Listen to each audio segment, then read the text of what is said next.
একজন বলিউডের দাবাং খান, অন্যজন 22 গজের ধোনি। জন্মদিনে মিলিয়ে দিল বলিউড আর ক্রিকেটের দুই সুপারস্টারকে। রোববার জীবনের নতুন বছরে পা রাখলেন মহেন্দ্র সিং ধোনি। আর এই বিশেষ দিনটিকে আরও মধুর করতে হাজির ছিলেন বলিউডের ভাইজান সালমান খান। জন্মদিনে কাটা হলো কেক। সেই কেক তিনি প্রথমে খাইয়ে দেন স্ত্রীকে, এরপর ভাইজানকে।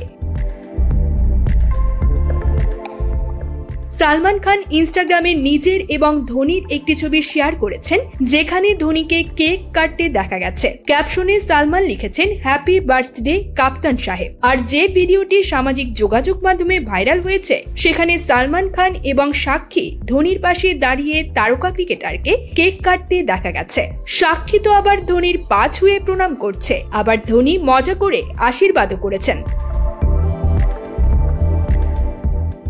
সুদূর জিম্বাবুয়ে থেকে ভিডিও কলে মাহিকে শুভেচ্ছা জানান ঋতুরাজ গায়কোয়াড়ও। সেখানে মুকেশ কুমার এবং তুষার পান্ডেরাও উপস্থিত ছিলেন। তারাও ধোনিকে জন্মদিনের শুভেচ্ছা জানাতে ভোলেননি। ধোনির জন্মদিন চেন্নাই সুপার কিংস শিবিরের কাছেও অন্যতম গুরুত্বপূর্ণ মুহূর্ত। সিএসকে ফ্র্যাঞ্চাইজি ও সমর্থকদের পক্ষ থেকে এই বিশেষ দিনের নানা আয়োজন করা হয়েছে। দেশের বিভিন্ন প্রান্ত থেকে বিভিন্ন সারির মানুষই সামাজিক যোগাযোগ মাধ্যমে পোস্ট করে ধোনিকে জন্মদিনের শুভেচ্ছা জানিয়েছেন।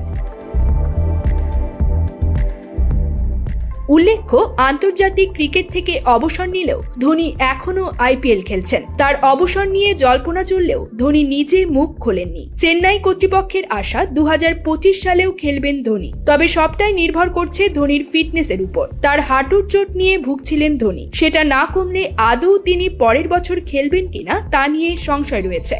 News desk, focus TV.